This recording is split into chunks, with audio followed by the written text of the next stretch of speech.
Hey guys, balik sama Haru dan hari ini kita akan bahas mengenai fenomena selingkuh dan apa dampaknya. Sebelum kita mulai, jangan lupa untuk subscribe channel aku, like videonya dan nyalain notifikasi kalian. Enjoy the show. Oke, since kita mau bahas fenomena selingkuh hari ini, aku mau sharing dulu ke kalian kalau aku sangat-sangat tertarik ngebahas topik ini. Aku lumayan semangat. Kenapa? Karena nature-nya orang ketika mereka melakukan suatu aksi selingkuh atau diselingkuhin itu beragam banget buat aku. Aku sering banget nanganin klien yang mereka cerita mereka lagi selingkuh atau mereka diselingkuhin atau mereka kepengen selingkuh. Jadi sensasinya itu bener-bener banyak banget. Emosi mereka juga banyak banget yang bisa bikin aku belajar juga dari pengalaman itu. Tapi sebelum kita masuk ke topik utamanya, sebenarnya selingkuh itu apa sih? Jadi kalau dari research aku atau dari yang udah nih pengalaman, karena aku juga setiap kali tarot reading aku sering membuat suatu konklusi menjadi suatu pelajaran juga. Jadi selingkuh adalah suatu keputusan atau suatu perbuatan yang menyeleweng atau melanggar komitmen dari kamu dan pasangan kamu atau siapapun itu, mau itu pasangan sama pacar, sama istri, mungkin sama temen juga bisa, atau mungkin sama selingkuhan kamu pun bisa gitu kan. Jadi sebenarnya selingkuh ini memang topiknya tuh luas banget. Ini sangat-sangat abu-abu, pendapat orang beda-beda. Maka dari itu sebelum kita tambah lama lagi bahasnya, kita bahas yuk ke topik pertama. Jadi kalau kita bahas mengenai jenis-jenis selingkuh ini, aku bagi jadi 4. Ada yang namanya selingkuh emosional, terus ada yang namanya selingkuh fisik, sebelah sini. Terus ada selingkuh secara digital sama secara mental. Jadi kalau kita mau bahas mengenai selingkuh emosional, sebenarnya selingkuh emosional tuh apa sih? Menurut aku, selingkuh emosional itu merupakan selingkuh yang paling standar dan paling sering terjadi. Contohnya gini, kalian punya pacar nih, terus kalian mendadak gak sengaja nih ya, ketemu orang yang bisa bikin kalian tuh nyaman. Karena ya mungkin bercandaan kalian tuh cocok, terus dianya juga lebih gentle dari pasangan kamu. Jadi ada sifat membandingkan juga ya di sini. Mungkin dia lebih bisa mengerti kode-kode kamu, dan itu pun biasanya emosi selingkuh ini terjadi kalau misalkan si dianya juga ngerespon. Tapi kalau misalkan ini kan emosi selingkuh kan luas ya, jadi pendapat orang juga banyak. Mungkin ada yang harus si dia ngerespon dulu baru itu menjadi selingkuh. Ada yang udah kamu cuma ngerespon tapi orang lain juga udah nganggap itu tuh selingkuh gitu. Jadi banyak banget jenis selingkuh yang menjadi kontroversi. Selingkuh emosional ini salah satu yang kontroversial banget ya menurut aku. Kalau misalkan kalian punya pendapat sendiri mengenai selingkuh emosional ini, kalian boleh komen di bawah perdebatan kalian, nanti kita akan ngobrol. Aku juga akan lebih terbuka mengenai hal-hal ini gitu. Jadi itu salah satu contoh jenis selingkuh emosional. Nah, yang kedua ada selingkuh fisik. Nah, selingkuh fisik ini sesuai banget sama namanya ya. Kita semua udah tahu lah selingkuh fisik itu seperti apa. Selingkuh fisik ya ada sih yang bilang pegangan tangan tuh selingkuh fisik. Ada yang pelukan selingkuh fisik. Ada yang harus berhubungan intim dulu atau tidur dengan ya selingkuhan kamu atau selingkuhan siapapun itu. Itu baru selingkuh gitu. Jadi batasan-batasan di sini yang menjadi suatu kontroversi untuk si selingkuh fisik ini. Pendapat orang tuh beda-beda. Jadi kalian boleh komen juga di bawah mengenai selingkuh fisik. Kalau kalian punya pendapat silahkan berdebat di bawah. Nah, yang ketiga ada selingkuh digital. Jadi sesuai dengan namanya, selingkuh digital sendiri merupakan contoh selingkuh atau jenis selingkuh yang menggunakan teknologi, atau bisa juga ya sosial media ya. Nah, bisa dikatakan selingkuh digital ini merupakan salah satu selingkuh yang paling ringan, tapi juga bisa menjadi serius ketika selingkuh digital ini direspon atau ditindaklanjuti lebih lanjut lagi sama kalian atau sama target kalian. Selingkuh digital di sini contoh-contohnya bisa berupa nge-like foto, atau kalian pergi ke platform-platform yang ada live streamingnya, atau kalian juga bisa komen interaksi sama si target kalian dan ya mungkin dibales, atau enggak kalian juga bisa berinteraksi langsung secara personal menggunakan fitur-fitur yang ada di sosial media-media tersebut. Nah, yang terakhir ada selingkuh mental. Jadi, selingkuh mental ini merupakan selingkuh yang hampir mirip sama selingkuh emosional, tapi bedanya kalau selingkuh emosional itu biasanya orang tuh kebawa. Jadi mereka tuh nggak ada niatan. Sedangkan kalau selingkuh mental, yaitu udah dari prinsip kalian. Misalnya, contoh dari selingkuh mental yang paling gampang adalah misalnya kalian ngefans sama idol atau artis atau siapapun itu yang bisa bikin kalian tuh perasaannya campur aduk lah gitu. Jadi selingkuh mental sendiri itu didasarkan oleh niat. Jadi misalnya kalian tuh ngefans, terus kalian tuh punya fantasi kalau kalian suatu hari akan menikah dengan orang tersebut. Nah, ini nggak perlu harus ke fans artis atau selebriti atau siapapun itu, tapi bisa juga ke misalnya contoh paling gampang, kakak kelas, adik kelas mungkin, atau coworker, atau siapapun itu yang ada di lingkungan kalian juga. Jadi selingkuh mental ini nggak bisa dibilang terlalu berat, tapi ringan juga nggak bisa gitu loh. Ya, itu contoh-contoh selingkuh dari yang udah aku dapetin sih selama ini. Nah, selanjutnya kita akan bahas mengenai alasan atau dorongan kenapa orang bisa selingkuh. Pastinya kalau orang sudah berniat selingkuh, atau mungkin tidak sengaja ya, karena ya contohnya aja udah banyak gitu. Kalau orang udah niat, biasanya mereka ada hubungannya dengan rasa bosan. Atau bisa juga dorongan karena mereka ingin mencari adrenalin, atau bisa juga karena hubungannya sudah mulai tidak stabil.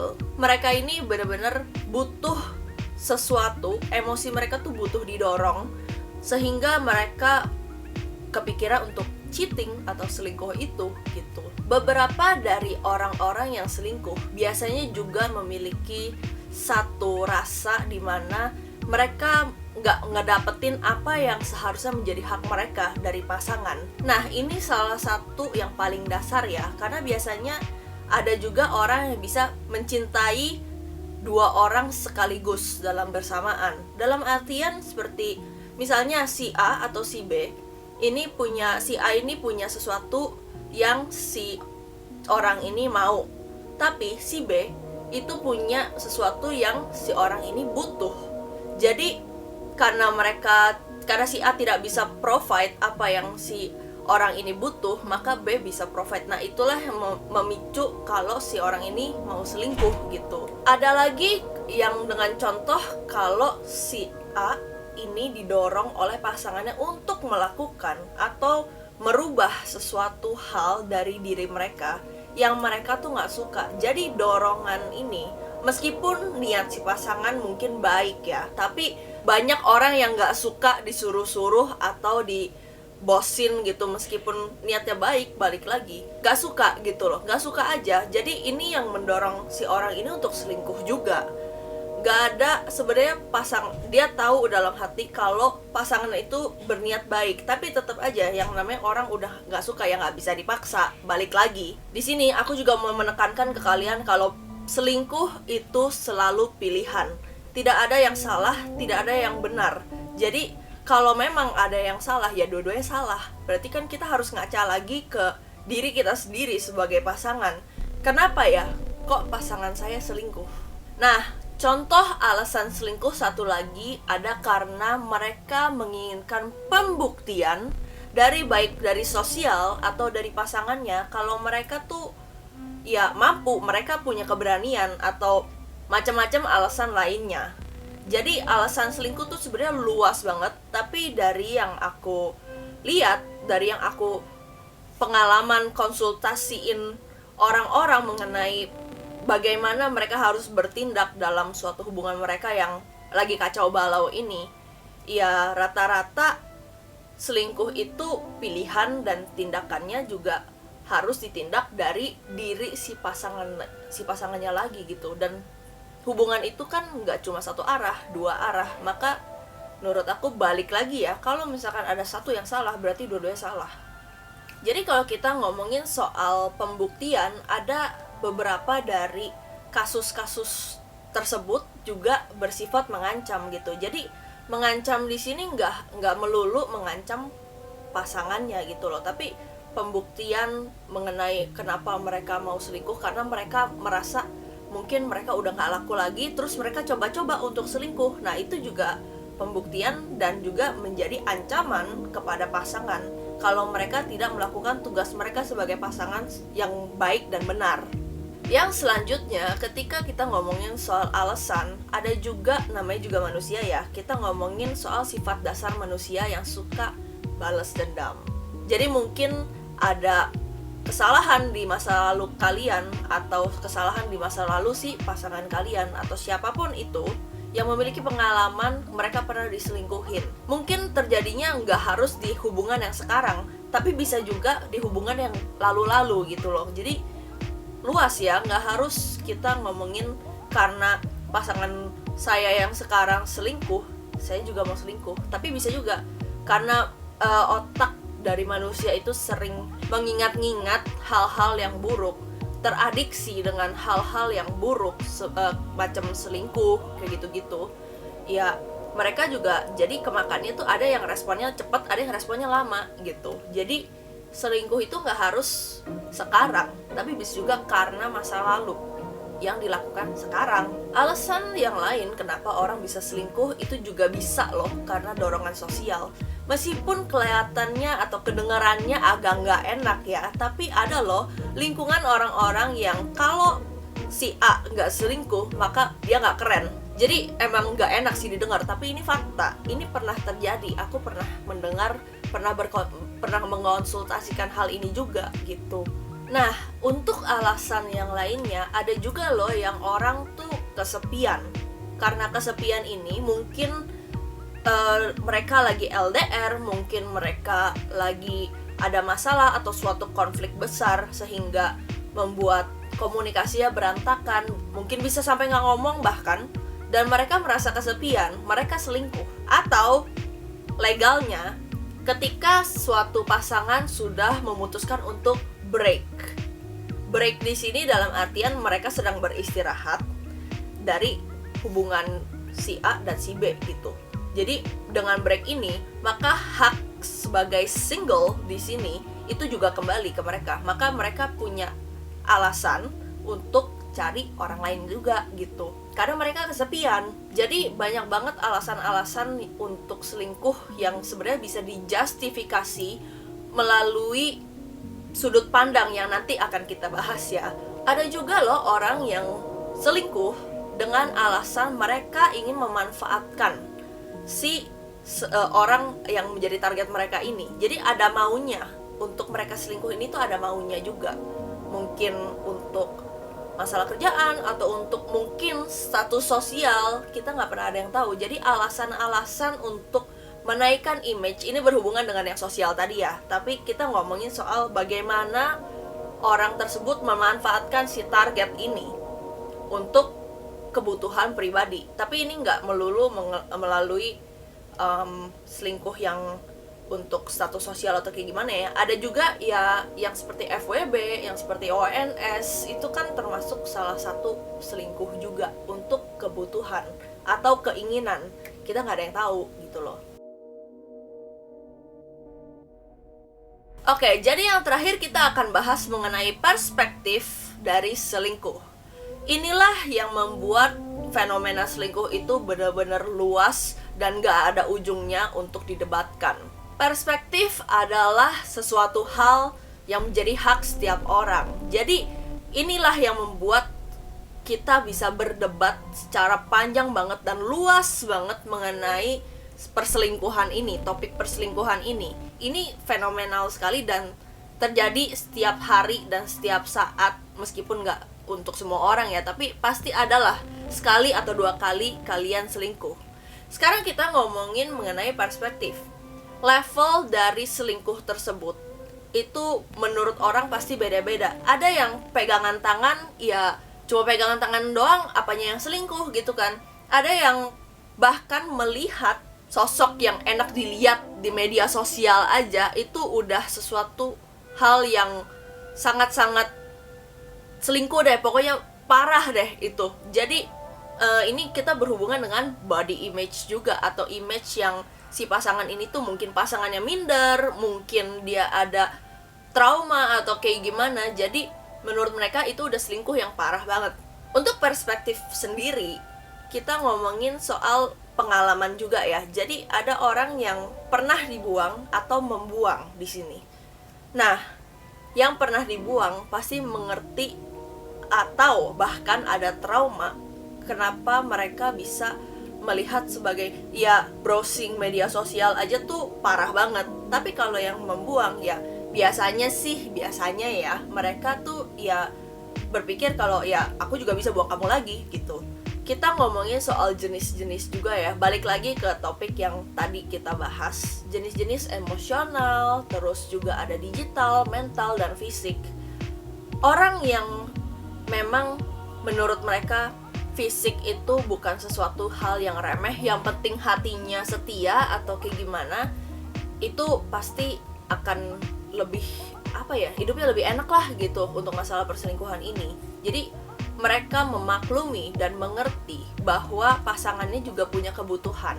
Mungkin biasanya yang LDR sih, ini biasanya LDR yang ngerti ya. Terus juga kalau misalkan kalian lagi bosen atau kayak gimana, kalau memang pasangannya bisa terbuka, biasanya sih selingkuh ini diperbolehkan biasanya. Nah, ngelanjutin soal perspektif, jadi ada juga loh orang yang gak sadar kalau mereka tuh selingkuh. Ada juga orang yang melakukan perselingkuhan itu karena mereka dengan sadar. Ya, kalau yang untuk yang sadar itu contohnya kayak tadi, untuk pembuktian diri, untuk adrenalin, untuk whatever reason that the person want to cheat.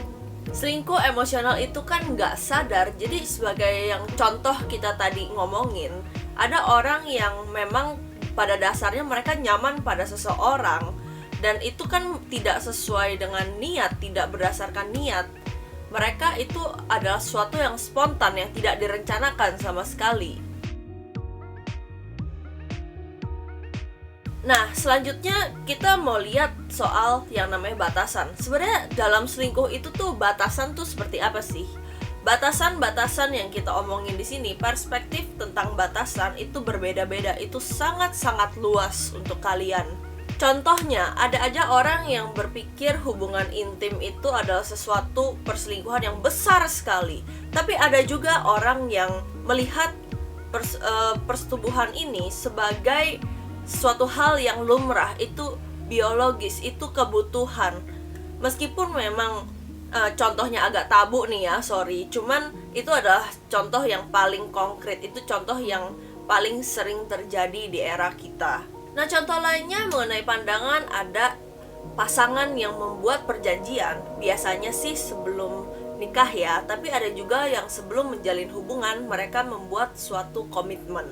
Seperti contohnya mereka bilang kalau mereka tuh nggak suka pasangannya ngelihat cewek lain, atau mereka juga nggak suka pegangan tangan, misalnya ada aja, karena itu kan termasuk yang skinship. Jadi kalau misalkan kriteria seseorang sudah diomongkan, sudah dikomunikasikan khususnya ke calon pasangan mereka, dan ketika dilanggar, nah itu bisa jadi suatu bentuk perselingkuhan bagi mereka. Tapi ada yang kayak, pegangan tangan aja ya nggak apa-apa lah, cuma pegangan tangan orang gitu kan, atau nggak nonton bareng ke bioskop berdua, ya nggak apa-apa lah, itu kan teman gitu kan. Tapi balik lagi, definisi selingkuh setiap orang tuh seperti apa. Pada umumnya kan definisi yang udah kita bahas itu seperti hal-hal yang menyeleweng, tidak setia, atau melanggar sebuah komitmen. Nah, lalu perselingkuhan itu stigmanya di masyarakat kita itu kan negatif ya, sesuatu yang merusak gitu, sesuatu yang tidak etis untuk dilakukan karena melanggar dan merugikan banyak orang. Jadi apa sih sebenarnya dampak-dampak selingkuh itu? Dampak dari selingkuh itu sendiri bisa aja merupakan sesuatu hal yang destruktif terhadap pasangan atau keluarga, atau bisa juga mungkin kalau kalian udah punya anak, bisa juga ke anak. Kenapa aku bilang banyak orang? Karena kamu tidak melibatkan hanya kamu dan pasangan kamu saja, tapi juga orang-orang yang terlibat. Mungkin untuk orang yang sedang kamu selingkuhi, partner selingkuh kamu ini, image mereka menjadi sangat rusak.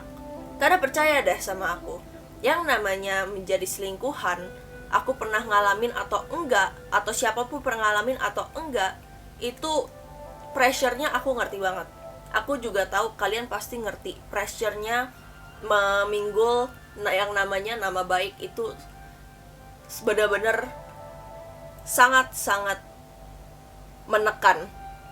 Gak harus pas selingkuh, pas kalian lagi presentasi misalnya dalam suatu kerjaan, atau kalian membawa nama baik, ya kalian bisa imagine seperti itu, pressure-nya seperti apa.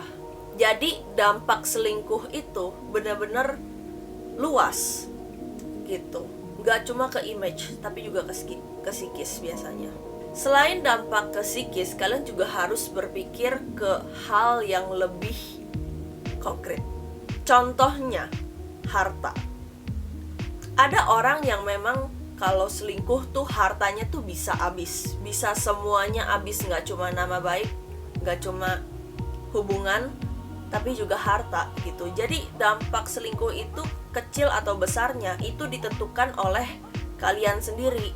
Selain itu juga si pelaku dan si pelakor atau pebinor itu juga bisa loh dapat karma, which is kita itu udah di luar jangkauan kita. Kita nggak pernah tahu yang namanya karma tuh datangnya seperti apa bentuknya dan kapan.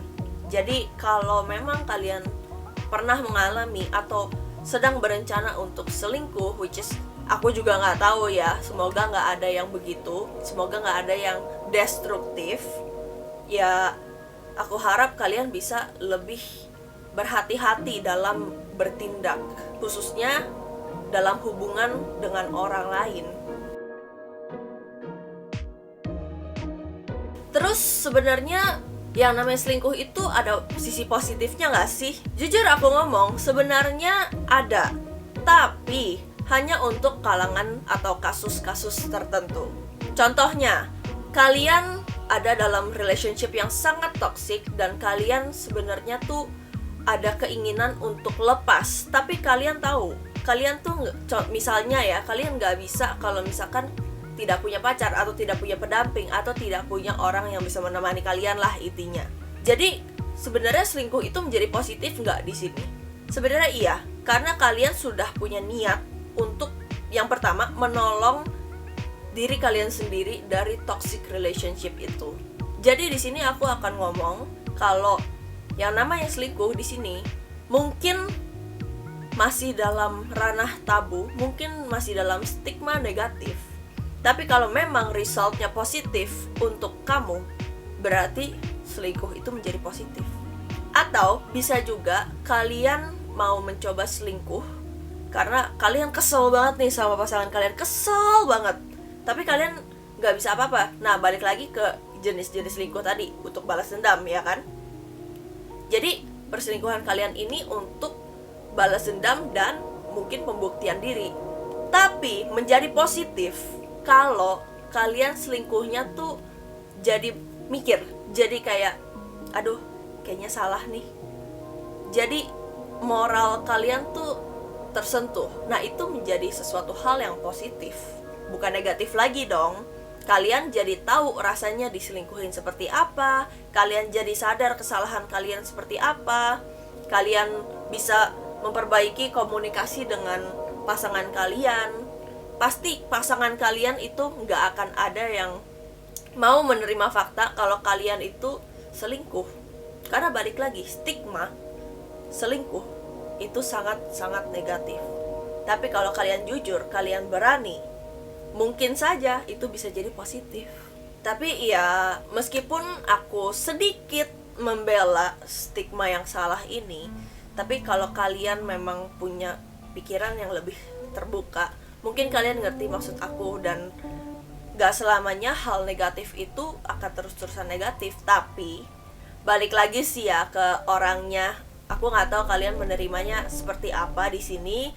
Jadi kalau kalian punya pendapat lebih, boleh komen di bawah. Aku juga mau dengar pendapat kalian mengenai sisi positif atau negatif selingkuh ini. Mungkin kalian mau curhat juga boleh.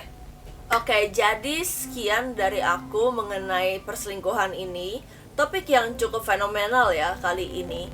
Tapi sebelum aku closing nih ya, aku cuma mau pesan sama kalian, kalau memang kalian ada rencana atau pernah diselingkuhin, khususnya untuk kalian yang mau selingkuh, aku cuma mau pesan, jangan sampai kalian kena karma atau ngerasain yang gak enak.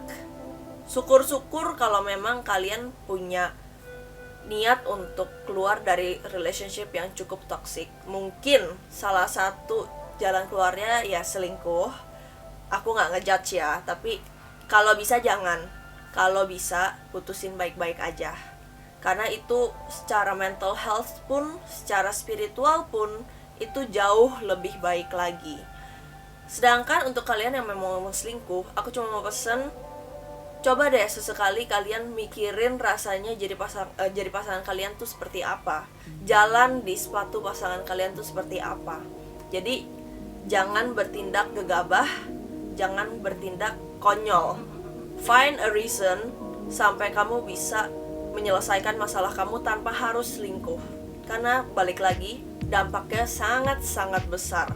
Gak cuma ke kamu, tapi ke orang lain juga. Kalaupun memang nanti kalian ada yang mau curhat mengenai kasus percintaan kalian, atau mungkin ada yang selingkuh, berhubungan dan selingkuh, kalian boleh DM aku untuk price listnya. Kalian boleh konsultasi tarot ke aku. Sesinya cukup banyak, jadi nanti kalian bisa pilih sendiri. I hope you like the video, I hope you enjoy the video. Jangan lupa untuk subscribe, like, dan nyalain notifikasi kalian. Bye-bye.